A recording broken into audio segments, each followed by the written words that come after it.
पर्वत पर्वत में फिरा, कारण अपने राम। राम जैसे संत मिले भाई, जिन सारे सब काम। पर्वत परमात्मा की तलाश में, जहाँ भी जिसने बताया वहीं पहुँच गए। कोई की तो गुफा में महात्मा बैठा है, कि तो फुलौनी जगह बैठा है, पर्वत पर बैठा है, जंगल में बैठा है, किसी नगर गांव में, हम वहीं पहुंचे। जब तक वो संत नहीं मिले जो परमात्मा जैसे गुणों, परमात्मा से जो गुण हमें चाहिए थे उस संत के पास मिले, तो कहते राम जैसे संत मिले, जिन सारे सब काम।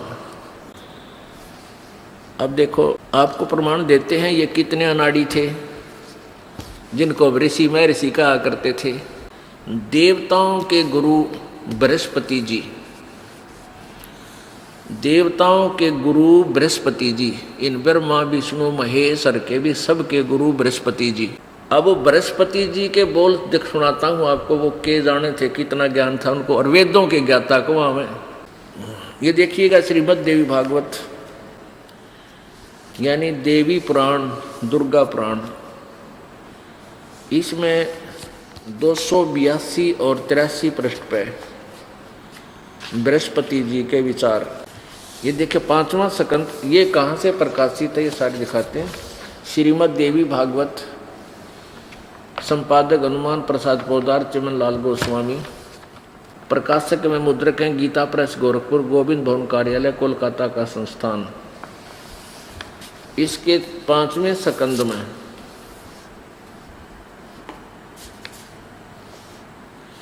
पृष्ठ नंबर 282 और 83 पे बृहस्पति जी के विचार। व्यास जी कहते हैं, देवराज इंद्र की बात सुनकर बृहस्पति जी उनसे कहने लगे, हम अपने मतलब का देखेंगे, यूं मक्खन है, हमने इसको शुद्ध घी ही प्राप्त करना, इससे प्रारब्ध कर्मों का अभाव बिना भोगे नहीं हो सकता। यह स्पष्ट है। आर्य संपूर्ण देवता तुम्हारे सहायक हैं, तुम स्वयं ही बुद्धिमान हो, फिर भी जो होनी है वह होकर ही रहेगी, तुम उसे टाल नहीं सकते। ऐसी स्थिति में सुख और दुख की चिंता में नहीं पड़ना चाहिए, और तेरे सर की चिंता में पड़े। ये देख लो इनके वचन।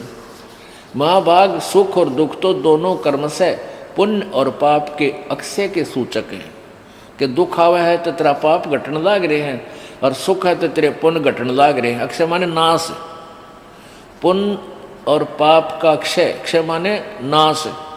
पुण्य और पाप के सुख और दुख ये दोनों कर्म से पुण्य और पाप के नाश के सूचक हैं। यानी सुख है तो पाप नाश हुए हैं, और दुख है तो तेरे सुख है तो पुण्य नाश हो रहे हैं, और पाप दुख है तो तेरे पाप नाश हो रहे हैं। अतएव विद्वान पुरुषों को चाहिए कि सुख के अभाव में भी सर्वथा आनंद का ही अनुभव करे। अरे वाह देवताओं! अतएव महाराज, इस अवसर पर सुयोग्य मंत्रियों से परामर्श लेकर विधि पूर्वक यत्न करने में कटिबद्ध हो जाओ। यत्न करने पर भी जो होनहार होगा वह तो सामने आएगा ही। एक बार ये दास पहले गुरुदेव ने से उपदेश ले लिया था, लेकिन मेरे को आदेश नहीं था नाम देने का।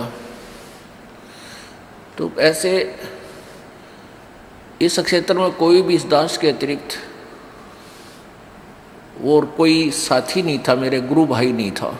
मेरे गुरुजी ज़्यादातर दिल्ली आते थे नजफगढ़ में, या ज़्यादातर पंजाब में रहते थे, तलवंडी भाई जिला फिरोजपुर में। तो यहाँ कोई नहीं था, तो मैंने सोचा यहाँ कोई और संत भक्त हैं, उनसे भी संपर्क करूँ। तो यहाँ गरीबदास जी के और गीसा दास जी के कुछ जैसे संत परंपरा से चलते हुए महंत, फिर उनके आगे संत भक्त बने हुए थे, और वो पाठ किया करते थे वाणी का। तो वहाँ चला जाता, तो वो क्रिया कुछ करते, वाणी में कुछ लिखा। वाणी भगवान का आदेश था, वो क्रिया उनकी उसके विपरीत थी। फिर भी मालिक ने मुझे उनके सारे के जो है ना पड़ताल लेनी थी, उनका दाढ़ा दिवाना था, उनके सत्संग सुनता, उनके सत्संग सुनता, फिर परमात्मा की वाणी पढ़ता, तो उनके वचनों में और परमेश्वर की वाणी में दिन रात का अंतर मिलता। इसलिए दास ने उनसे अलग ही अपना ये शास्त्र अनुकूल साधना का प्रचार प्रारंभ करना पड़ा। तो एक बार पंडारा गांव है यहाँ जींद के पास, 1.5 किलोमीटर 2 किलोमीटर पंडारा गांव है। वहाँ एक अमावस्या का मेला भरा है। अमावस्या को ये बोली आत्मा भ्रमित वहाँ जाती है, और वहाँ पर घिसा पंथियों का एक आश्रम, और वहाँ वो 3 दिन का पाठ किया करते गरीबदास जी की वाणी का। तो ये दास वहाँ चला गया, और वहाँ महंत ये संत हुआ कर लाल लत्ते पहन के, और उनको आमंत्रित किया जाता था। करते हैं वो, कोई किसी डेरे का, कोई किसी डेरे का,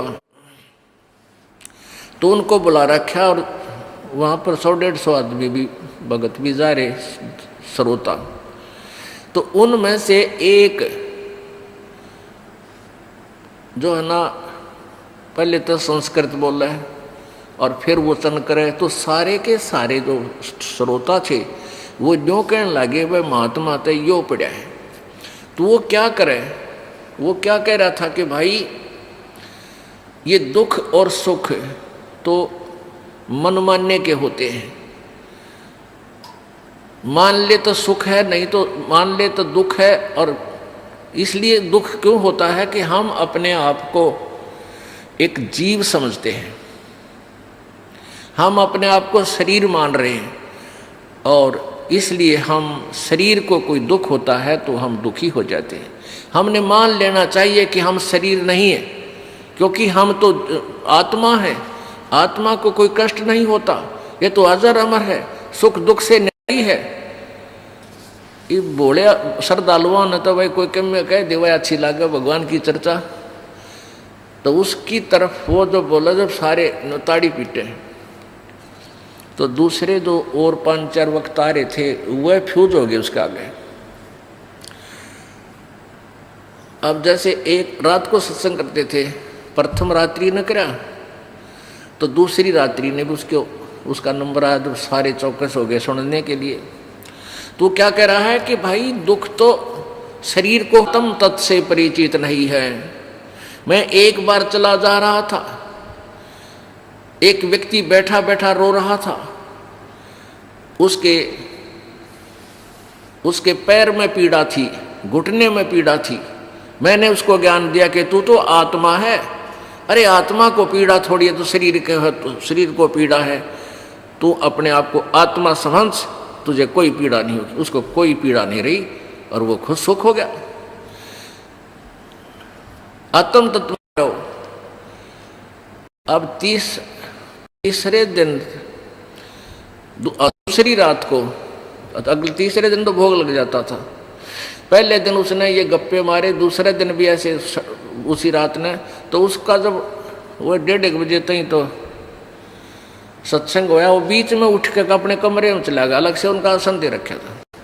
वहां जाकर वो लग गया रूके मारने, उसका पेट में दर्द हो गया और बुरी तरह चिल्ला हुआ है, रोवे बूंदी डाल जो डांगर रोया करे। फिर वो जो वहाँ के प्रबंधक था वो गया, 1-2 सेवादार गया उसके पास, क्या हो गया महाराज जी? मर गया, पेट दुख है। वो एक पड़ोसी आश्रम था दूसरा, वहाँ 2 आश्रम है, उनके वहाँ से एक कार ले आए, उसने जींद ले आए। डॉक्टर ने फिर उसका इंजेक्शन वगैरह लगाए, ग्लूकोज चढ़ाया। वो सुबह 5-6 बजे से वापस ले आए और वो नो चले जानो जच्चा चले अगर उतर के गाड़ी में थे और उस कमरे में घुस गया अपने में। वो दुन से संत वो महंत उसके साथ बैठा करते, लोग ज़्यादा उसकी सुनते थे, वह फ्यूज हो गए थे। वह गए 2 जने उसके पास, ने बोला महाराज तो आत्मा था, कल किलकी क्यों मारा था, क्यों रोया था डांगरे? तो यहाँ कहने का भाव ये इस तरह की थ्योरी थी इन लोगों की। अब क्या कह रहे हैं बृहस्पति जी के बोल, फिर सुन लो एक बार देखो। अब ये क्या कह रहा है कि प्रारब्ध कर्मों का अभाव बिना भोगे नहीं हो सकता। यह स्पष्ट है आर्य संपूर्ण देवता हमारे सहायक हैं। तुम स्वयं भी बुद्धिमान हो, फिर भी जो होनी है वह होकर ही रहेगी, तुम उसे टाल नहीं सकते। ऐसी स्थिति में सुख और दुख की चिंता में नहीं पड़ना चाहिए। महाभाग सुख और दुख ये दोनों कर्मशः पुण्य और एवं पाप के अक्षय के सूचक है। अतः विद्वान पुरुषों का ये सुख में सुख के अभाव में भी सर्वदा आनंद का अनुभव करे। पेट में दर्द हो, आनंद का अनुभव करके दिखाओ। ये बृहस्पति जी, ये तो रोग की दवाई मिल रहा है, पेट का दर्द शांत हो तब सुख का अनुभव मान सकते हैं। पेट में दर्द हो, पीड़ा भयंकर नहीं होगा ना, बस दर्द मानने ना तू दुर्द है तेरे। ये तो कहन सुन की करते बाता कोई ना देखा अमृत खाता, ये तो कहन सुन की बात है भाई। अब आगे देखो, ये तो देवताओं के गुरु और अब राक्षसों के गुरु शुक्राचार्य के विचार 243 पृष्ठ पे। ये देखिएगा चौथा स्कंद, ये चौथा स्कंद वही देवी भागवत पृष्ठ 243। व्यास जी कहते हैं, प्रहलाद की बात सुनने के पश्चात शुक्राचार्य ज्ञान दृष्टि से सब कुछ देखकर प्रसन्न हो गए। उनका मुख मुस्कान से भर गया। उन्होंने दैत्यों से कहा, दानव तुम मेरे यजमान हो, मेरे भक्त हो, तुम्हें न तो डरना चाहिए और न पाताल में ही जाना चाहिए। अपने सत्य मंत्रों के प्रभाव से मैं तुम्हारी रक्षा कर लूँगा। फिर क्या बताते, धर्म के मर्मद महास्यो, प्राचीन समय में ब्रह्मा जी के मुख से मैंने जो बात सुनी है उसे बता रहा हूँ, सुनो। यह वचन बड़ा ही हितकर है, सत्य और अटल है। उन्होंने कहा था, ब्रह्मा जी ने कहा था, शुक्राचार्य जी कह रहे, होने वाली बातें अवश्य होकर रहती हैं। धरातल पर कोई भी ऐसा सुयोग्य पुरुष नहीं है जो प्रारब्ध को विफल बनाने में समर्थ हो सके। विपरीत समय के कारण इस समय तुम्हारी शक्ति अक्षीण हो गई है। अतः एक बार तो तुम्हें देवताओं से परास्त होकर पाताल में जाना ही पड़ेगा। समय सदा ही बदलता रहता है। कुछ ही दिन पूर्व तुम सम्राट रह चुके हो। आहा, अरे वाह। व्यास जी कह रहे हैं, प्रहलाद की बात का उत्तर देते हुए शुक्राचार्य जी कह रहे हैं, उनके गुरु जी पहले तो कह रहे हैं कि तुम्हें पता डरना नहीं चाहिए, तुम मेरे भगत हो, तुमने पाताल नहीं जान दूंगा, नहीं जाना चाहिए, क्योंकि मैं अपने सत्य मंत्रों के प्रभाव से तुम्हारी रक्षा कर लूंगा। और फिर ने कह दिया कि एक बात तो सच्ची है, ब्रह्मा ने कही थी कि अभी होनी तो हो के रहेगी, ये तुमने पाताल में तो जाना पड़ेगा। ये देखो, एक बार तो तुम्हें देवताओं से प्राप्त होकर पाताल में जाना ही पड़ेगा। फिर बता, वो तेरे सतमंत्र की तो बाढ़ में गए। फिर ये न्यो मूर्ख बना रहे थे सब ने। स्पष्ट एक तरफ तो न्यो कह रहा, चिंता ना करो, मैं तुम अपनी क्यों रोजी रोटी का रोड़ा कि मैं तुम्हारी रक्षा कर लूंगा, अपने सतमंत्रों का जाप करूं। फिर ना तुम न जाना तो पड़ेगा, ये तो प्रारब्ध में रखा। अच्छा भाई, ये ताली ये तो है पहले वाले महर्षि। एक नकली महर्षि वर्तमान में अंडी पाक रहा था, उसकी ओर दिखाता हूँ। ये नकली महर्षि दानंद, ये सभी ऋषि महर्षि जितने हैं, ये सभी यूँ कहा करते कि हम वेदों के ज्ञाता हैं, हमने वेदों को पढ़ा है, हम वेदों के अतिरिक्त और कोई ज्ञान नहीं मानते। और फिर ये ज्ञान दें वेदों के विपरीत, तो ये कति नकली थे, कत्ती नकली न क्या का बिना बेरा था, बैठा बैठा दिया पूरे मानव समाज का, नास्तिकता की तरफ खींच ले गई है। इसलिए समाज में विकार बढ़ गए। माया की जोड़न में 2 नंबर का काम करें, फिर टेंशन बने, कोई पकड़ना लेके दे न्यू ना हो जा, फिर वह घुटी लावें, तो दूने दुख बढ़वा लिए। ये देखो, ये सत्यार्थ प्रकाश, ये महर्षि दानंद जब कैसे आहा इस पोज में देख के महर्षि ने आदमी कट के मर जा। भाई साहब महाराज तो देखा ना सुना किता, ये तो भगवान से मिला बैठा है। और इसने क्या है का बेरा नहीं था, कै खे का भी कति नरा डुप्लीकेट माल था यो। अब देखो इसमें ये कहां से प्रकाशित है, ये है सत्यार्थ प्रकाश वेद। इसमें क्या लिखा है, वेद आदि विविध सत्य शास्त्र प्रमाणय संवित संवित, यानी वेद आदि सदस ग्रंथों के प्रमाणों सहित इसकी रचना की किसने, श्री हंसरी वराक आचार्य महर्षि दानंद सरस्वती स्वामी विरचित है। कहाँ से प्रकाशित है, कहाँ से प्रकाशित है, प्रकाशक है वैदिक यति मंडल दानंद मठ दीनानगर पंजाब से। ये छपा कहाँ से है, आचार्य प्रिंटिंग प्रेस दानंद मठ गोहाना मार्ग रोहतक से। अब इसमें देखो प्रश्न नंबर समूलांक नंबर 7 के और प्रश्न नंबर 155 पर यहाँ देखिएगा, समोल्लास नंबर 57 समोल्लास है, 7वां समोल्लास सत्यार्थ प्रकाश है। 154 पृष्ठ पे किसी ने प्रश्न किया, प्रश्न कर्ता कहता है ईश्वर साकार है व निराकार, उत्तर महर्षि दानंद का निराकार। 155 पर ही अपने इस निराकार वाले सिद्धांत को भी खंडित कर रहे हैं स्वामी जी, देखना।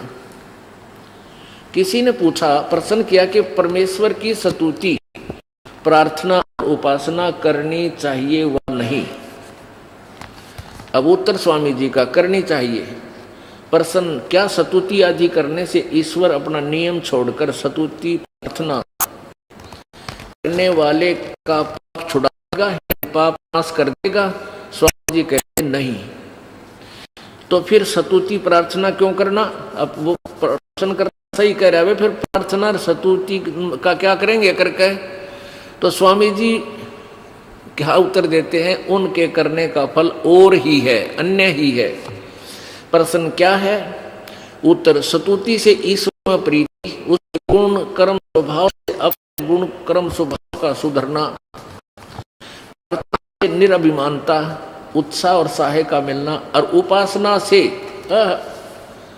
उपासना से परब्रह्म से मेल और उसका साक्षात्कार होना। अब इस निराकार की थ्योरी को इसने अपखंडित कर दिया कि परब्रह्म से मेल हो जाता है और उसका साक्षात्कार हो जाता है। साक्षात्कार तो साकार से हो सके, निराकार का साक्षात्कार क्या? अब बात रही कि पाप नाश नहीं होते साधना करने से। स्वामी जी कहते हैं भगवान की भक्ति करने से पाप नाश नहीं होते। तो पुण्यात्माओं, तो फिर भक्ति की आवश्यकता ही समाप्त हो जाती है। ध्यान से, ये भूतांतर ये इन के बकाए साधना कर रहे थे नकली ऋषियों के लिए। तुम्हारा सौभाग्य पुण्यात्मा, तुम्हें ये मार्ग मिल गया ना, तुम भी निकल की मारो किसी का मां बढ़ के। अब शांत ध्यानपूर्वक सुनो।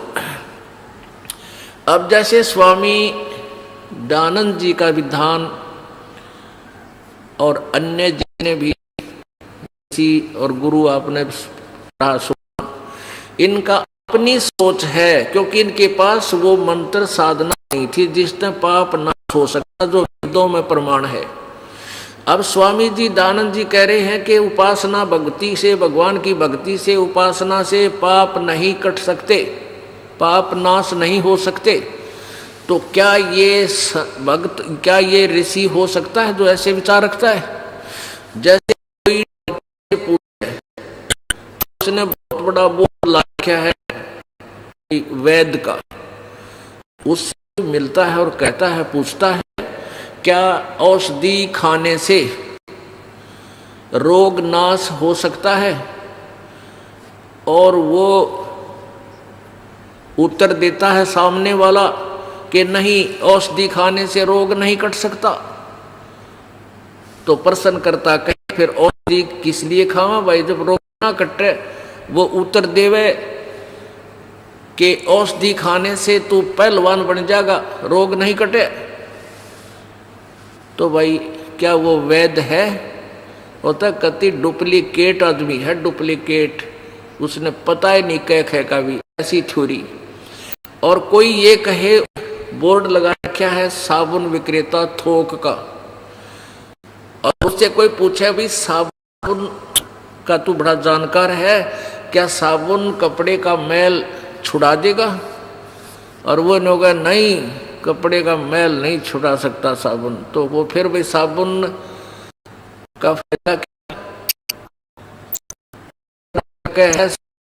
प्रयोग करना चाहिए, भगवान की उपासना करनी चाहिए, लेकिन साबुन मैल नहीं छुड़ावे और क्या करेगा? कपड़े को मजबूत बना देगा। ऐसा सिद्धांत, ऐसा विधान इस कथित महर्षि दानंद का है। तो क्या ये महर्षि हो सकता है? अब आपको दिखाते हैं, वेदों में 6 बार गवाही दी है यजुर्वेद मंत्र 13 में 6 बार कहा है कि परमात्मा परमेश्वर घोर पाप विनाश कर देता है। देखिए यजुर्वेद, और स्वयं अनुवाद कर रहा है महर्षि, यू भांग पिया करता, इन्होंने विरतों के लिखा है, हर के बोल रहा है। सत्यार्थ प्रकाश के 8वें सोमोल्लास में लिख रखा है कि सूर्य पर और सभी ग्रहों पर, तो और सूर्य पर के मनुष्य ऐसे ही मनुष्य रहते हैं जैसे पृथ्वी पर हैं, और ये अन्य प्राणी भी हैं, घोड़े वहाँ सब अन्य पशु पक्षी, और वहाँ काजू सेब संतरे ये सभी सुख पदार्थ भी वहाँ पर सूर्य पर भी हैं। क्या अपनी होश में थोड़ी सी भी अकल इंसान में हो, ये लिख सकता है? अरे वो महर्षि की पदवी पा रहा। हे भगवान, हे परमात्मा। अब पहले ये दिखाता हूँ आपको यजुर्वेद में। यजुर्वेद में ये अन्य करकलनों से इसका अनुवाद कर रहा है, यजुर्वेद का, पवित्र यजुर्वेद का। यजुर्वेद भाषा भाष्य ये कहाँ से प्रकाशित है?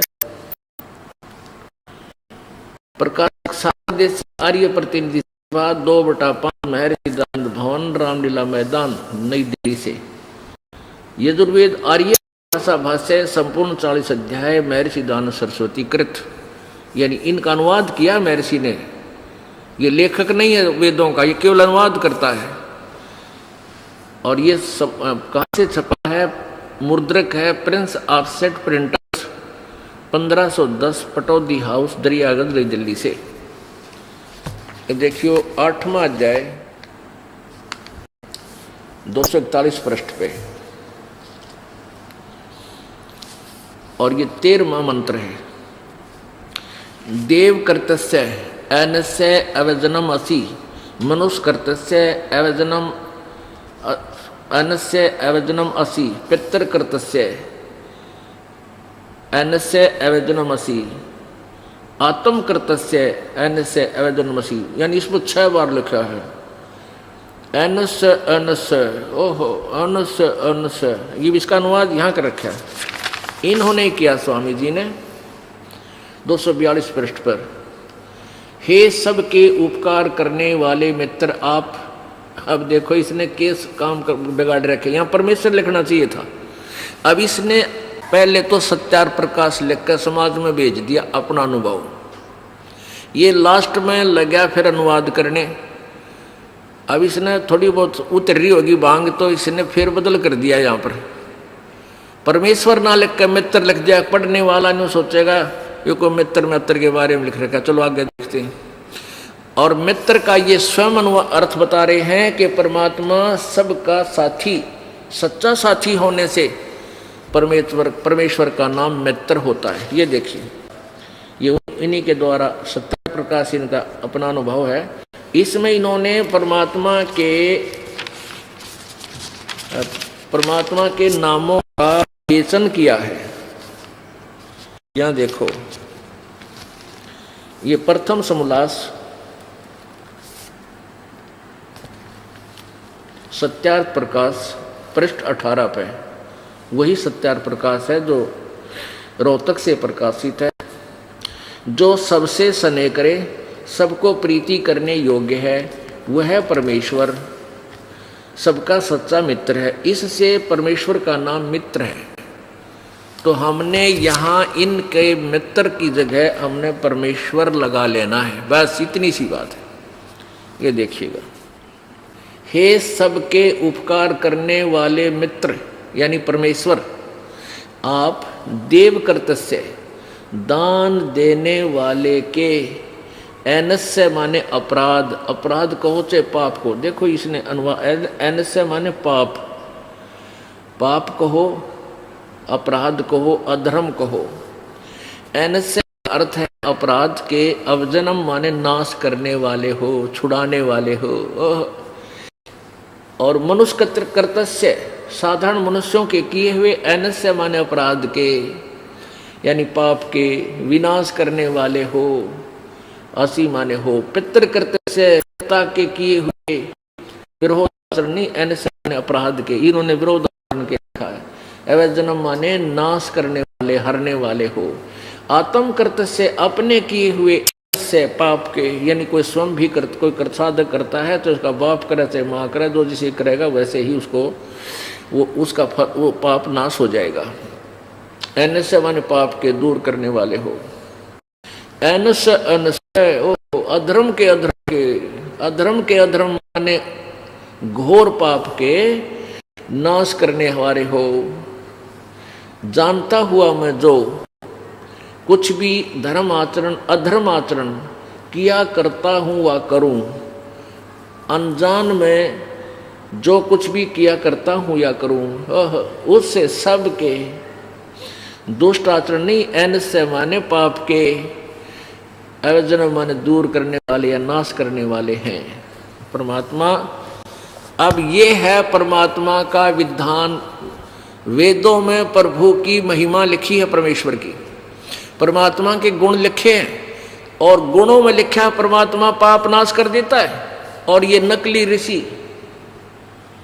ये झूठे ऋषि, महर्षि, ये कहते हैं कि साधना से साधक के पाप नाश नहीं होते।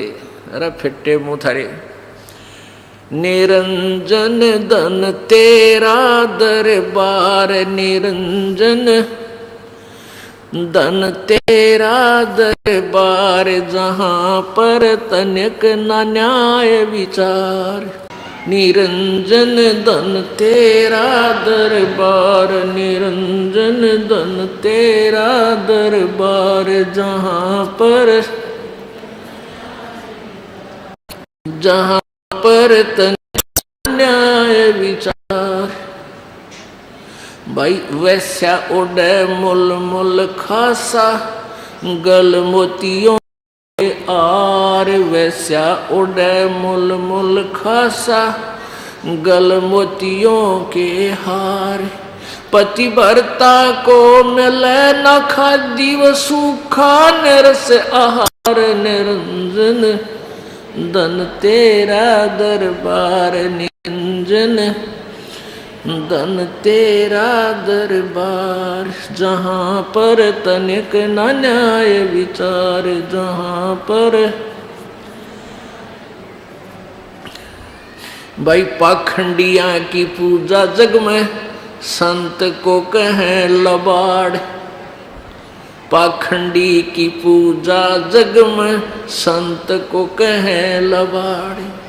इन अज्ञानी को परम विवेकी, ज्ञानी को मूड गवार। निरंजन धन तेरा दरबार, निरंजन धन तेरा दरबार, जहाँ पर तनिक न न्याय विचार। निरंजन धन तेरा दरबार, निरंजन धन तेरा दरबार।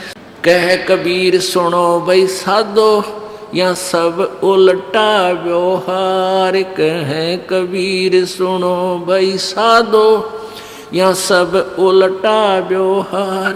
ये सच्चों को तो झूठा बताओ, इन झूठों का एतबार। निरंजन धन तेरा दरबार, निरंजन धन तेरा दरबार, जहाँ पर तनिक न न्याय विचार।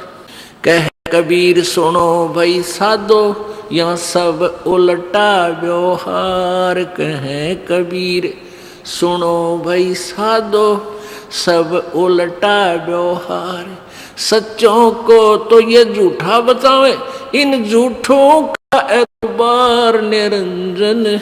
धन तेरा दरबार निरंजन, धन तेरा दरबार, जहाँ पर तनिक न न्याय विचार। परमात्मा कहा करते थे, जब ही सतनाम हृदय धरो, बाई भयो पाप को नाश। जैसे चिंगारी अग्नि की, बाई पड़े पुराने घास। तो कबीर जी की इन बातों को ये नकली ऋषि महर्षि ने क्या करते, ये झूठा है कबीरता है। भाई पाप का नाश नहीं हो सकता, किसी ग्रंथ में नहीं लिखा है। मारा करते रुके व नकली, और परमात्मा ने क्या करते, देखो रे कि साथ जुल्म कर रखा है इस काल ने। परमेश्वर कबीर जी ने इस ज्योति निरंजन ब्रह्म के हृदय में अंतःकरण में ये पांचों वेद बाई फोर्स फीड किए थे कि यो फिर उसके फिर अपनी ही रिमोट से इसके बाहर करवाए। इसने स्वयं द्वारा, जैसे कि किसी का उल्टी पड़ जाए उसके बस की ना होती रहेगा उल्टी, फिर कि उल्टी कोई गेर कर राजी है, तो ऐसे इसके अंदर से ये फिर बाहर निकलवाए थे समुद्र में। तो इसने क्या किया, एक दो चौथा पांचवा वेद था सूक्ष्म वेद, वो जला दिया, खत्म कर दिया, नाश कर दिया, दबा दिया। और ये चार वेद दे दिए, ये देने पड़े। ये चार वेद दे दिए, इसमें कबीर जी द्वारा अपनी महिमा पूरी फीड कर रखी, ब्रह्म इसमें कर रखी है कि परमात्मा क्या करता है। इसलिए क्या था कि मेरी आत्मा ये गलती तो करेगी, और यू काल ही मिसगाइड करेगा, क्योंकि इसका स्वार्थ हो गया, मजबूरी होगी कि कोई चीज तेरे का लोग ते निकलना जाए, इसको ज्ञान नहीं होना चाहिए, ये मिसगाइड करेगा। तो ये वेदों को सत्य मानेंगे, और वेदों को के अंदर इन्होंने अपनी महिमा परमात्मा ने खुद ही फीड कर रखा है, इसमें दे रखी है।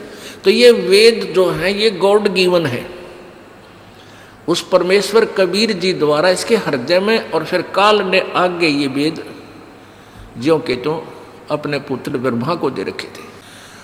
और वेद ये कहते थे कि वेदों में ऐसा लिखा है, वेदों में ऐसा लिखा है, कहीं नहीं लिखा ऐसा कि अनेक परमात्मा हो, कहीं नहीं लिखा ऐसा कि परमात्मा प्रभु परमेश्वर पाप नाश करता है। और वेदों में क्या मैं पढ़ा आपने देखा। तो पहले यही कारण रहा कि हम अशिक्षित थे, हमारे पूर्वज, और ये नकली केवल एक संस्कृत भाषा जाने थे, इनको विद्वान कहा करते हैं।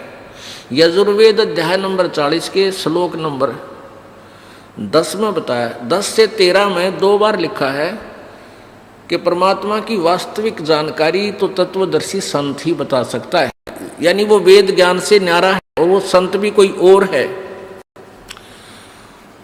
और उसमें ये लिखा है कि कोई तो एक भाषा जान लेने से, यानी किसी को अक्षर ज्ञान हो गया किसी भाषा विशेष का, तो उसको विद्वान कहने लग जाते हैं, और जिसने अक्षर ज्ञान नहीं उसको अविद्वान कह देते हो।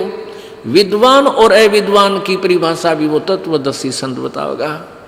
अब देख लो पुण्यात्माओं, ये महर्षि दानंद विद्वान था या कबीर जी विद्वान थे, जिसको अक्षर ज्ञान नहीं था, इनको केवल एक संस्कृत और हिंदी, इन 2 भाषाओं का ज्ञान होगा, गणित गणा। तो ये फिर भी अविद्वान थे, अक्षर ज्ञान होते हुए भी अविद्वान थे, क्योंकि ये वेदों से अपरिचित थे। और परमेश्वर कबीर जी अक्षर ज्ञान ना होते हुए भी वो परम विद्वान थे, क्योंकि वो परमेश्वर हैं। तो वेदों में इसलिए बताया कि उस विद्वान और अविद्वान की परिभाषा भी यथार्थ रूप में वो तत्वदर्शी संत, वो धीराणाम, वो धीर पुरुष ही बताएगा, यानी तत्व ज्ञान से परिचित संत बताएगा। अब देखो, अब पुण्यात्माओं, ये एक ऐसी बीमारी थी, मैं ऋषि दयानंद, इसका सत्यार्थ प्रकाश, इससे हम भी प्रभावित थे। जब तक हमारे आँखों का मोतिया बंद नहीं हटा था तो हम इसको एक महर्षि आदर की दृष्टि से और सम्मान की दृष्टि से देखते थे। दंत कथा, लोक वेद सुनी सुनाई बातों से, और इनके द्वारा इस सत्यार प्रकाश की रचना को वेद ही समझते थे कि वेदों को इन्होंने सरल करके लिख दिया। और बड़े विद्वान इसके बारे में सुना जाता था कि ऐसे समाधिस्थ होकर के इसने परमात्मा से वेदों के अर्थ जाने और फिर सत्यार प्रकाश में लिखा और वेदों का अनुवाद किया।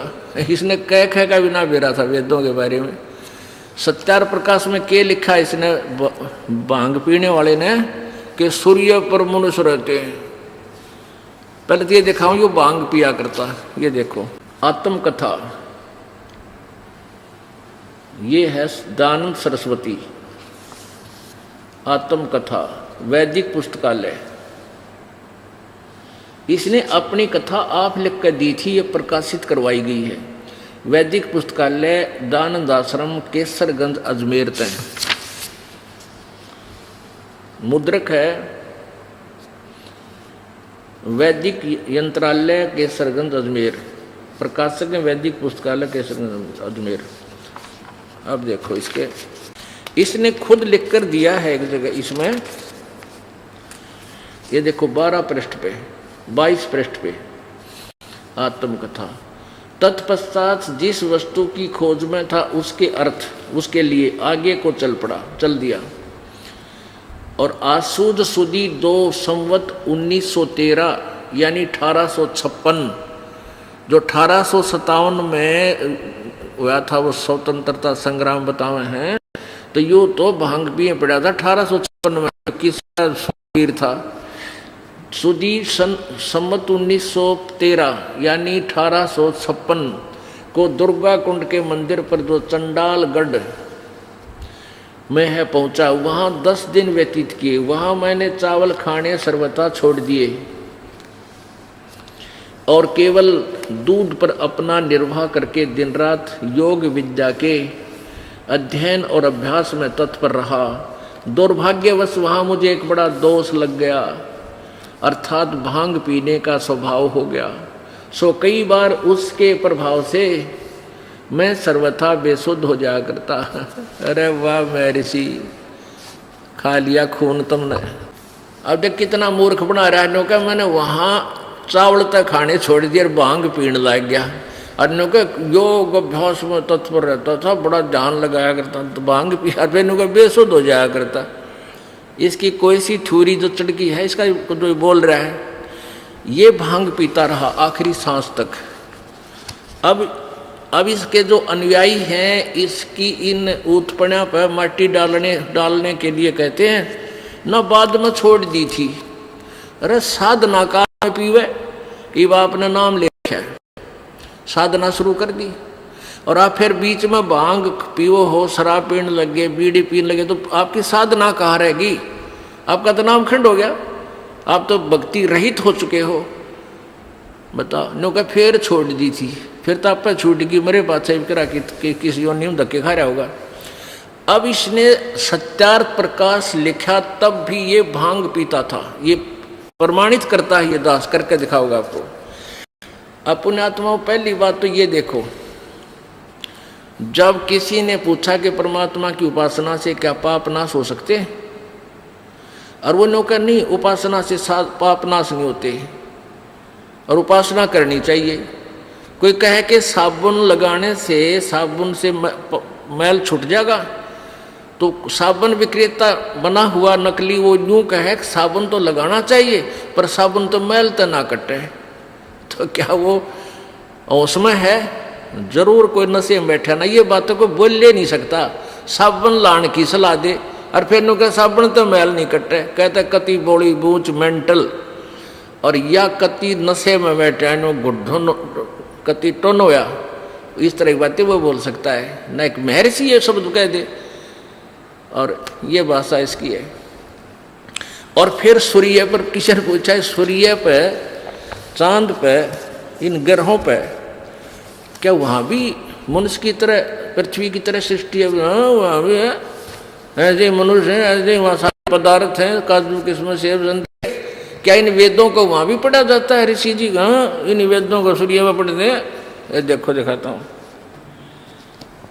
खाली आंखों ने अब इनका इस अज्ञान रूपी गोबर इस लाल का ऊपर डाल रखा है कबीर परमात्मा पे, कि यू कबीर जी के ज्ञान को दबा रखा है। उस ज्ञान को ऊपर लाने के लिए पहले इनके द्वारा गिरा गया अड़ंगा हटाना पड़ा। जब वो लाल चमकेगा तब लाल आपके सामने आएगा। जब तक इनके द्वारा किया गया अड़ंगा, डाला गया कूड़ा ऊपर से हटा नहीं दिया जाएगा, तब तक आप लाल को पहचान नहीं सकते, क्योंकि उसका स्वरूप बिगाड़ दिया इन्होंने। 8वें समोल्लास में कति लास्ट में ये देखो, अष्टम समोल्लास 197वें पृष्ठ पे, ये वही सत्यार प्रकाश है जो अभी आपको दिखाया था पहले। ये कहाँ से प्रकाशित है? ये वही सत्यार प्रकाश है, वैदिक इति मंडल, दान मठ दीनानगर पंजाब से प्रकाशित है। और आचार्य प्रिंटिंग प्रेस, दान मठ गोहाना मार्ग रोहतक तक ये मुद्रित है। इसके 197वें पृष्ठ पे 8वां समोल्लास। किसी ने प्रश्न किया कि प्रश्न चंद्र, सूर्य, चंद्र और तारे क्या वस्तु है और इनमें मनुष्य आदि सृष्टि है व नहीं? मनुष्य आदि माने मनुष्य और अन्य प्राणी आदि आदि, मनुष्य पशु पक्षी आदि है या नहीं? स्वामी जी कहते हैं, दानंद जी कह रहे कि ये सब भूगोल लोक और इनमें मनुष्य आदि प्रजा भी रहती है। मनुष्य और सभी अन्य, ये भैंस गाय भी वहाँ पर हैं, सूर्य पर, चांद पर भी हैं, मंगल पर भी हैं, सारे सब ग्रहों पर। तारे वस्तु क्या है? तारों पर भी ऐसे ही है, सूर्य पर भी है। चल तारे तूरा पर भी मान लेते हम, चंद्रमा पर कह दो तो भी मान लेते, आगे कोई ना। अरे सूर्य पर भी कहे तो पृथ्वी, जल, अग्नि, वायु, आकाश, चंद्र, नक्षत्र और सूर्य इनका वसु नाम है। विश्लेषण कर रहा है, इसका पूरा डिटेल दे रहा है स्वामी जी। इसलिए है कि इनमें सब पदार्थ हैं, यानी काजू सेब संतरे जल ये सभी हैं, और प्रजावस्ती है, यानी सब आदमी भी रहते हैं, और ये ही उस सबको बसाते हैं। इसलिए वास के निवास करने के घर हैं, यानी सूरज रहने का स्थान है, सूर्य निवास करने का स्थान है, घर है, इसलिए इनका नाम वसु है। जब पृथ्वी और पृथ्वी के समान सूर्य, चंद्र, नक्षत्र वसु हैं, पश्चात उनमें इसी प्रकार प्रजा के होने में क्या संदेह है? देख लो कति ठोक के लिखन लग रहा, भांग पी के मंड रहा अपना लिखन जो आगी मन में। और जैसे परमेश्वर का ये छोटा सा लोक मनुष्य आदि सृष्टि से भरा है, वह तो क्या वह सब लोग शून्य होंगे? परमेश्वर का कोई भी काम निष्प्रयोजन नहीं होता। आगे देखो 198 पे, तो इतने असंख्य लोकों में मनुष्य आदि सृष्टि ना हो तो सफल कभी हो सकता है? इसलिए सर्वत्र मनुष्य आदि सृष्टि है। सूर्य सार्य पर सब ये मनुष्य और आदि जीव जंतु सारे हैं। फिर किसी ने प्रश्न किया, यहां पूछा कि जैसे इस देश में मनुष्य आदि सृष्टि के अंकृत अवय हैं, वैसे ही अन्य लोकों में भी होंगे? तो स्वामी जी कहे कुछ आकृति में भेद है, जैसे चीन में छोटे छोटे, अफ्रीका में काले काले, यहाँ ऐसा भेद दिया है। फिर कहते हैं दाता यानी परमात्मा ने जिस प्रकार के सूर्य, चंद्र, ध्रुव पर भूमि, अंतरिक्ष और तत्तर सथ यानी वहाँ पर स्थापित सुख विशेष पदार्थ पूर्व काल में रचे थे, वैसे ही पूर्व कल्प में रचे थे, वैसे ही इस कल्प में भी, कल्प अर्थात इस सृष्टि में रचे हैं। कितना सुथरा लिखा है कि परमात्मा ने पहले कल्प में सूर्य, चंद्र, पृथ्वी और ये अंतरिक्ष ये सब की रचना की, और तत्तर सथ माने वहाँ पर स्थापित, वहाँ पर उपलब्ध सुख विशेष पदार्थ जैसे भूमि पर ये सब पदार्थ हैं, काजू, किस्में, सेब, संतरे, बाजरा, ज्वार, ईख, गन्ना, मतीरे और भाई भैंस, गाय, ये सारे कहते हैं पूर्व कल्प में भी रचे थे, और वैसे ही इस कल्प में भी, इस सृष्टि में भी रचे हैं। और सब लोकांतरों में बनाए हैं, यानी सूर्य पर भी बना रखे हैं सारे। वेद किंचित मात्र नहीं है। फिर किसी ने पूछा कि जिन वेदों का इस लोक में प्रकाश है, यानी यहाँ पढ़े जाते हैं जो वेद, उन वेदों का उन लोकों में भी प्रकाश है वा नहीं? नहीं कहा है, ईंधन पढ़ रहे वहाँ फिर भी यही पढ़े जाते हैं। जैसे एक राजा की राजव्यवस्था नीति सब देशों में समान होती है, उसी प्रकार परमात्मा राजेश्वर की वेदोक्ति नीति उनके सृष्टि रूप सब राज्य में एक सी है। अपनात्माओं कई ये कहते हैं कि भाई रामपाल तो महर्षियों की, अन्य संतों की आलोचना करता है। आलोचना वो होती है, मैं इन्हें गुंडा कहता हूँ, बदमाश कहता हूँ, चोर ठग कहता हूँ, मैं इनको अज्ञानी कहता हूँ कि इनको वेद ज्ञान नहीं था, और इन्हीं की फिर पढ़ के कथा सुनाता हूँ कि इनको कितना ज्ञान था वेदों, और इनके द्वारा इनके अनुभव को तुलना करता हूँ। ये आलोचना नहीं, एक महा उपकार का कार्य, परोपकार कर रहा है ये दास। जैसे एक समय किसी ने नकली नोट छाप दिए 500 के, और सरकार ने दोनों को, डुप्लीकेट और ओरिजिनल को, समाचार पत्रों में छापा, उनकी भिन्नता बताई कि इसमें ऐसा नहीं है तो ये डुप्लीकेट समझो। टीवी पर भी दिखाया कि ऐसे देखो, चैनलों पर दिखाया कि ये डुप्लीकेट है, इनसे बचकर रहो, ऐसा ओरिजिनल होता है, ये तुम्हारे काम का है। तो वो उपकार, आलोचना नहीं कर रही थी सरकार, एक परोपकार कर रही थी। गरीब आदमी 500 रुपये 5 दिन में कमावे हैं, और वो फिर डुप्लीकेट मिल जाओ तो माथा हाथ मार कर रोए। तो इसलिए ऐसे ही आपको इन्होंने निर्धन बना दिया, ये डुप्लीकेट नोट देकर, अपनी शास्त्र विरुद्ध, वेदों विरुद्ध थ्योरी बता कर आपको नकली नोट देकर, और भगवान से कोसों दूर कर दिया इन अज्ञानियों ने।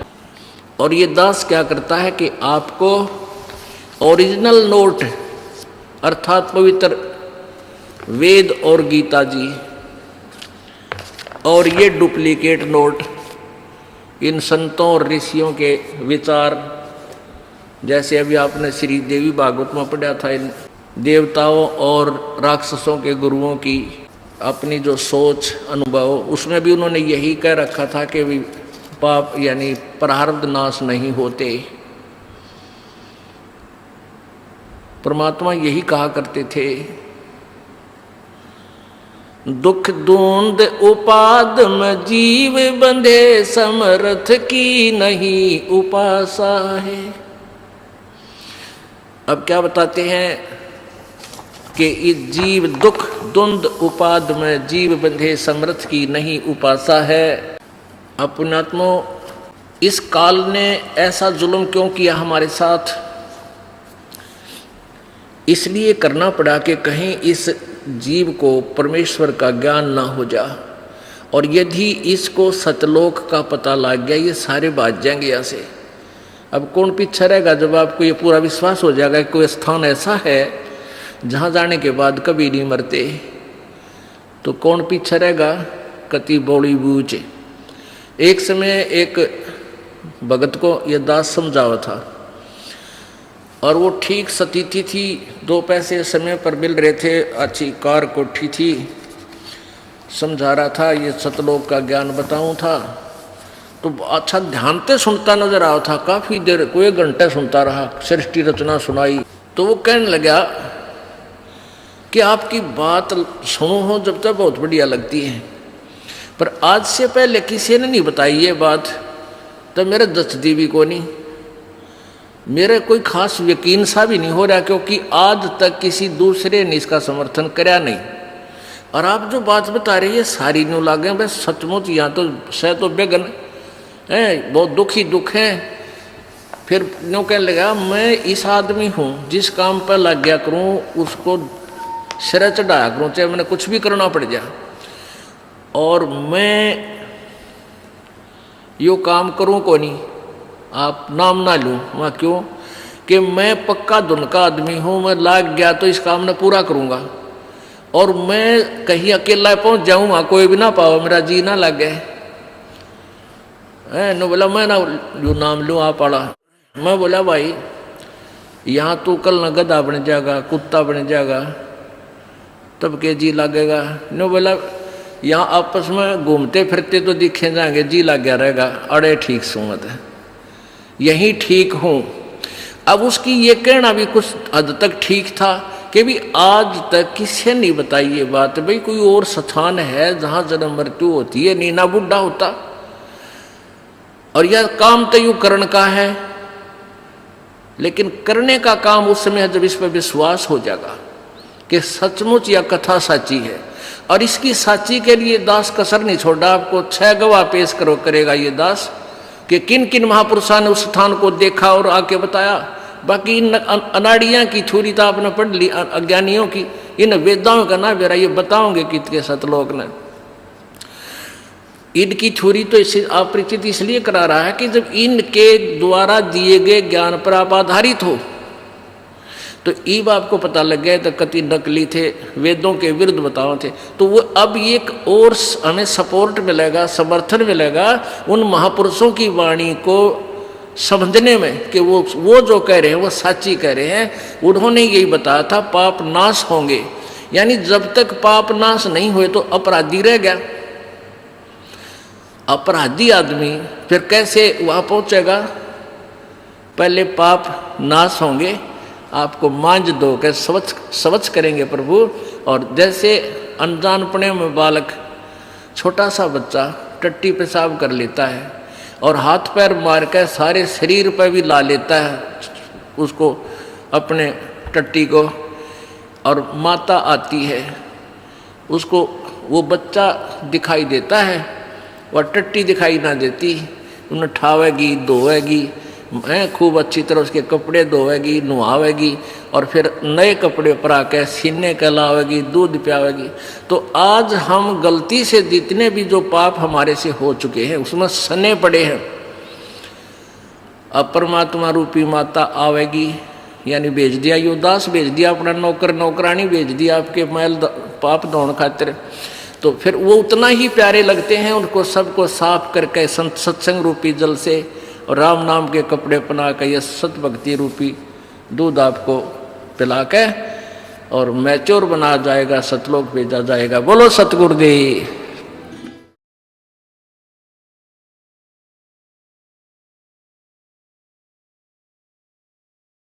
सर नमस्कार। नमस्कार सर, क्या नाम है आपका? मेरा नाम उग्रा राम है सर। सर कहाँ से आए हैं आप? सर मेरा गांव जवासिया है, तहसील पिपार सिटी है, जिला जोधपुर, राजस्थान। सर क्या काम करते हैं आप? सर मैं खेती का काम करता हूँ।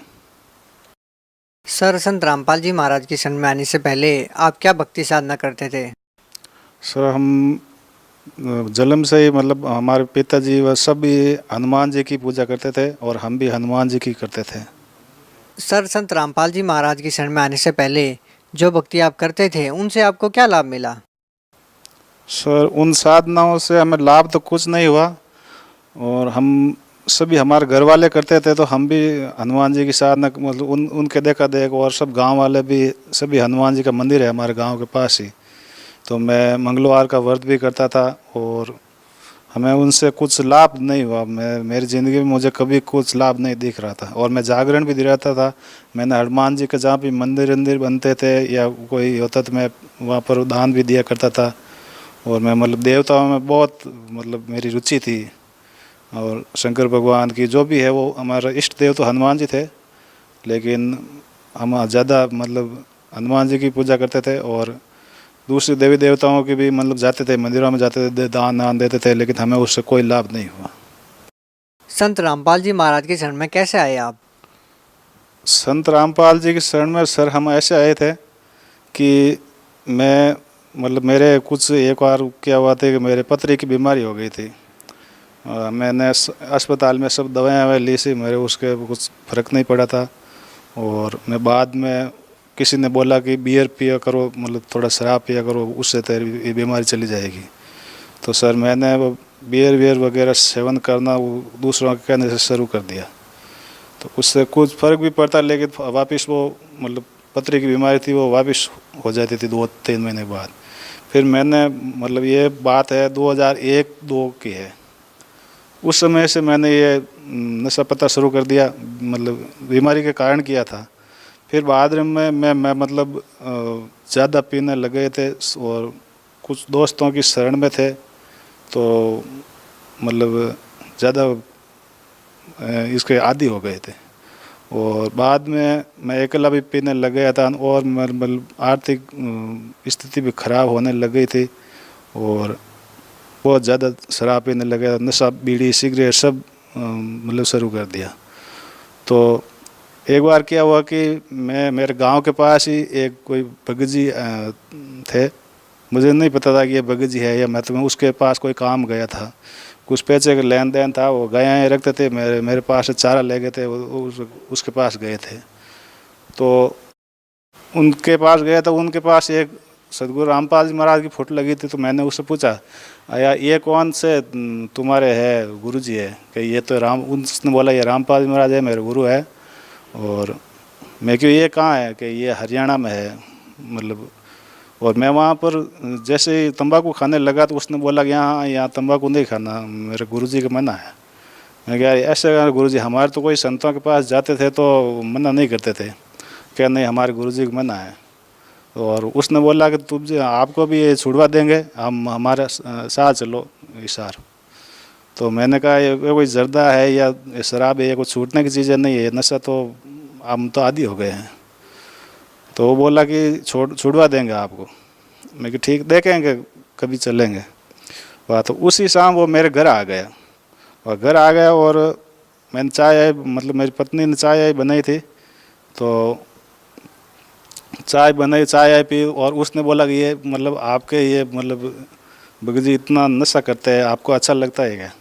तो मेरी पत्नी ने कहा नहीं, अच्छा नहीं लगता, हम क्या करें, मजबूर है, ये रोज़ पीते हैं। तो हम मतलब बैठे ही थे, उसने कहा कि आप मेरे साथ भेजो, हमारे गुरुजी है जो मतलब इसको नशा छुड़वा देंगे। तो हम उसमें मेरी पत्नी ने कहा ठीक है ले जाओ। तो और मैं वो बोल रहे थे कि मेरे साथ चलो, मैं कि आप नहीं चलेंगे, नहीं मतलब दिमाग में नहीं आया। मैं कि गुरुजी से कोई नशा थोड़ा ही छूटता है। वो बोले कि मेरे साथ, मेरी पत्नी ने भी मेरे ऊपर बहुत प्रेशर लगाया कि आप मतलब इनके साथ जाओ। मैंने कहा मैं नहीं जाऊँगा। तो फिर वो बोली कि आप अगर नहीं जाओगे तो मैं पीर चली जाऊंगी, क्योंकि वो मन से परेशान थी कि मैं रोज़ नशा करता था। तो हमारे घर में लड़ाई झगड़ा भी होता है, इसलिए परेशान थी। उसको यही पता था कि भाई मतलब नशा छूट जाएगा, उसको विश्वास हो गया। तो मेरी पत्नी के प्रेशर से मैं वहाँ पर उसके साथ रवाना हो गया। और वहाँ पर मैं मतलब शाम को जिस टाइम रवाना हुआ, नशा करके ही रवाना हुआ था। और बीड़ी सिगरेट सब जेब हम डाल लिए थे, ट्रेन में मतलब स्टेट तक मतलब सब नशा करता ही था।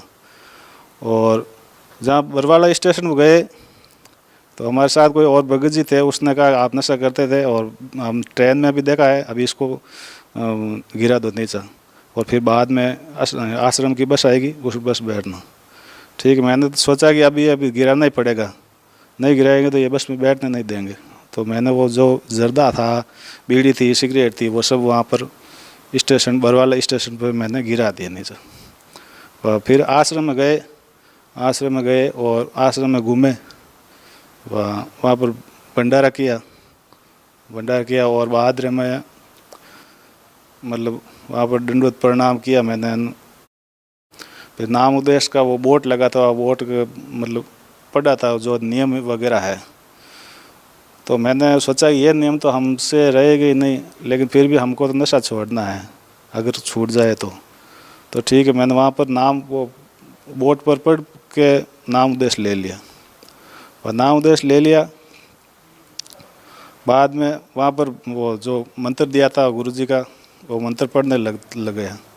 उसको बोला था 108 बार पढ़ता, बहुत ज़रूरी है। लेकिन वो मंत्र पढ़ता, मेरे शरीर में इतनी तकलीफ़ हो गई, क्यों मैंने नशा किया नहीं, 5-7 घंटे हो गए, बीड़ी पी नहीं, सिगरेट पी नहीं और शराब भी पी नहीं। तो मुझे शरीर में बहुत तकलीफ होने लगी। तो एक बगजी थे मेरे पास, वो मेरे पास ही के गांव के थे। उसने मैंने कहा यार मेरे बहुत तकलीफ हो रही है, मैं तो माथा बहुत मतलब दर्द कर रहा है, सर दर्द कर रहा है। तो उसने बोला कि अभी गुरुजी आशीर्वाद देंगे, आशीर्वाद देने से ठीक हो जाएगा। तो मुझे विश्वास नहीं हुआ, मैं कि आशीर्वाद देने से कैसे ठीक हो जाए, आशीर्वाद देने के से ही कोई ठीक हो सकता है क्या। मेरे बहुत तकलीफ होने लगी, क्यों नशा नहीं किया, नशा बहुत ज़्यादा नशा करता था उस दिन, नशा में बहुत टाइम हो गई इसलिए नशा नहीं किया, इसलिए मेरे शरीर में तकलीफ होने लगी। फिर बाद में शाम को 10 बजे के करीब गुरुजी आशीर्वाद देने के लिए मतलब हम भी लाइन में लगे थे और भगत लोग भी लगे थे। तो हमने वहाँ पर गुरुजी से आशीर्वाद लेने के लिए वहाँ गए थे। और जैसे ही मेरे गुरुजी मेरे ऊपर हाथ रखा, मेरे शरीर में एकदम सन्नाटा दौड़ गया। मुझे मतलब एकदम शरीर में जो सर दुखता था, शरीर में तकलीफ थी, वो सब शरीर एकदम मतलब ख़त्म हो गई और मेरा शरीर एकदम सही हो गया। मतलब ऐसा लग रहा है कि मैंने नशा करा हुआ जैसा लग गया मुझे। ये मेरे साथ चमत्कार हुआ, वो इसी वजह से मैं मतलब बंदी छोड़ सतगुरु रामपाल महाराज के शरण में ऐसे गए। सर, संत रामपाल जी महाराज से नाम दीक्षा लेने के बाद आपका नशा छूट गया। संत रामपाल जी महाराज से नाम दीक्षा लेने के बाद आपको और क्या क्या लाभ हुए? संत रामपाल जी महाराज ये मुझे ये तो लाभ हुए है नशा का, ये मेरे घर में सुख शांति हो गई, मेरे घर में लड़ाई झगड़ा होता नहीं था। और फिर बाद में मतलब जो नशा छूट गया तो फिर आर्थिक स्थिति अभी वो भी कंट्रोल में आ गई, क्योंकि नशा करते नहीं थे। तो मेरे शरीर मतलब घर में सुख शांति हो गई, पैसे की आवक हो गई। और बाद में मैं एक मतलब मेरे पत्नी को भी बोलता था कि आप भी अब नाम ले लो, तो वो बोलते कि बाद में ले लेंगे, बाद में ले लेंगे। मैं कि ठीक है, गुरुजी का कहा हुआ कि ज़बरदस्ती नाम नहीं दिलाना, प्रेम से दिलाना। और जो मेरे एक मतलब बच्चा है, उसको लकवे का बीमारी था उसको, तो हम वहाँ बुटाटी धाम आते हैं, वहाँ पर ले जाते, महीने हर महीने फेरी दिलाते थे। तो वो लकवे की बीमारी थी उसके, वो ठीक नहीं मतलब एक बार ठीक हो जाता फिर बाद में फिर हो जाता। तो हम वहाँ पर फेरी दिलाते। तो एक दिन मैंने उस मेरे बच्चे से पूछा, मैं क्यों वो रात को क्या होता था कि वो मतलब दांत जुड़ जाते थे उसके, वो उसको तकलीफ होने लग जाती थी। तो सुबह उठ कर मैंने पूछा तू मेरे साथ चल जोधपुर, नाम उद्देश्य ले ले। मेरी पत्नी ने कहा हम तो वहाँ पर जाते हैं, क्यों वो नाम उद्देश्य लिए हुए नहीं थे। उसको तो उसने भेजा, मुझे भेजा कि नशा छूट जाएगा, लेकिन उनको ज्ञान नहीं हुआ था, मतलब टीवी भी देखते थे और मतलब सही ज्ञान नहीं हुआ था। तो मेरे बच्चे को मतलब बीमारी थी, तो हमें वो रात को दांत जुड़ जाते ऐसा हो जाता था। तो मैं मतलब उस बच्चे को पूछा मैं कि भाई तू मेरे साथ चल और नाम ले ले। तो वो आकर नाम लिया और आज तक भगत जी उसको मतलब कोई तरह की बीमारी वापस नहीं हुई, वो एकदम तैयार है वो। और भगत जी ज्ञान हुआ है, इस ज्ञान का लाभ हुआ है। और मुझे मैं तो बहुत मतलब सुख इसमें शराब में इसमें ढूंढता था, क्यों आदत पड़ गई थी, नशे में बीड़ी सिगरेट में इसमें सुख ढूंढते थे। लेकिन अब इतना सुख है मेरे, मैं आपको गिना नहीं सकता हूँ। मेरे घर में इतना सुख शांति है। मैं रात को पहले नशा करता तो रात को 12 बजे घर आता था, अब मैं कहीं बाहर घर से बाहर नहीं जाता हूँ। हम सभी बैठ कर करके सब सदस्य बैठ कर एक साथ खाना खाते हैं। मैंने इससे पहले कभी एक साथ बैठ कर खाना नहीं खाया था और मेरे बहुत सुख शांति है। और गुरुजी से मेरी यही आराधना है कि मेरे पर आशीर्वाद रखे, और जो भी आर्थिक स्थिति है बाद में भी कोई है तो हमारे ऊपर बहुत आशीर्वाद रखना। सर, संत रामपाल जी महाराज से नाम दीक्षा लिए हुए आपको कितना समय हो गया? सर, जो ये बरवाला में कांड हुआ इसके मतलब 7-8 दिन पहले ही मैंने नाम उपदेश लिया था। और मैं शाम को गया था नाम लेने और सुबह वापस आ गए, उसके बाद मैं नहीं गया। सर, ऐसा भी कहा जाता है कि संत रामपाल जी महाराज से नाम दीक्षा लेने के लिए पैसे लिए जाते हैं। सर, क्या सत्य है ये? सर, ये बिल्कुल गलत है। मैंने पहला नाम उपदेश लिया तो वहाँ पर बोलते थे कि 1000 रुपये लेते थे मैं, लेकिन मेरे से नहीं लिए थे, 1 रुपया भी नहीं लिया था, कहीं पर पैसा नहीं लिया था।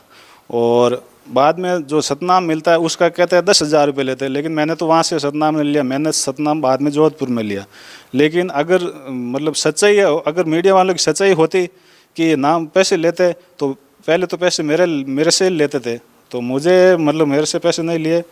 और मैं इस बात को नहीं मानता कि रामपाल जी महाराज कहीं पर भी पैसे लेते थे। सर भगत समाज को क्या संदेश देना चाहेंगे? भगत समाज को मैं यही संदेश देना चाहता हूँ, और विशेष तौर भारत की बहनों को देना चाहता हूँ, जिसके पति हो या भाई हो जो मेरे जैसे मतलब शराब के नशे में डूब गए हैं, उनको रामपाल जी की शरण में भेजिए। जो मतलब ये भारत सरकार की तरफ भी मतलब बहुत योजनाएं चलाई जाती है कि नशा मुक्त करना है, लेकिन किसी से कोई असर नहीं होता है। और संत रामपाल जी का नाम देश मात्र लेने से सभी नशा छूट जाता है। मतलब आज से कभी 10 साल 20 साल पुराना भी नशा हो, चाहे अफीम हो, चाहे शराब हो, चाहे तंबाकू हो, और ये सभी नशे छूट जाते हैं। और अगर किसी ने माँ बाप ने नाम लिया है तो उसके बच्चे कभी नशा नहीं कर सकते, ये मुझे विश्वास है। और उस बहनों को मैं ये कहना चाहता हूँ जो भी शायद चैनल पर देखती है, मतलब बहुत इस देश में बहुत परेशान है, मतलब अपने पति से, अपने भाई से, क्योंकि शराब का नशा एक ऐसा ही नशा होता है। वो मेरे पर गुजरी चुकी है और मेरे लड़ाई झगड़ा रोज़ होता था, इसलिए मुझे पता है। तो आप जहाँ पर जो भी सुन रहे हैं, साधना चैनल देख रहे हैं, उनसे यही उम्मीद है कि आप ज़रूर भेजेंगे और संत रामपाल जी से नाम दे रहिए। आपके घर में सुख शांति आ जाएगी और नशा छूट जाएगा, और भी बहुत लाभ मिलेंगे और मोक्ष प्राप्त होगी। सर जो श्रद्धालु संत रामपाल जी महाराज से जुड़ना चाहते हैं तो संत रामपाल जी महाराज से कैसे जुड़ सकते हैं, कैसे नाम दीक्षा प्राप्त हो उनको, आप क्या कहना चाहेंगे?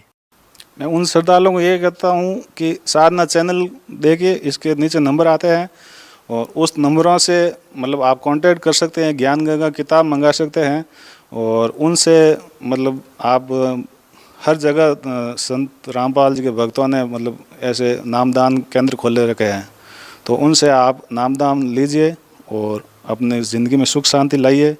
और जहाँ सुख शांति आप एक बार नामदान लोगे और उस भक्ति को करोगे तो आपको पता चलेगा क्या सुख होते हैं। सर धन्यवाद। सही।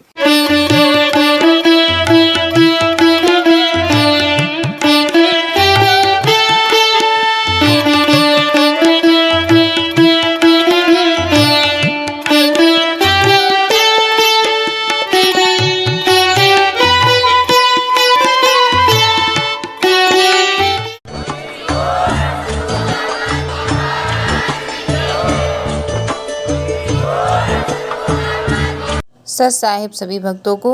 जो भगत मेरे चैनल में पहली बार आए हों तो चैनल को सब्सक्राइब और वीडियो को लाइक ज़रूर करें। सत साहिब।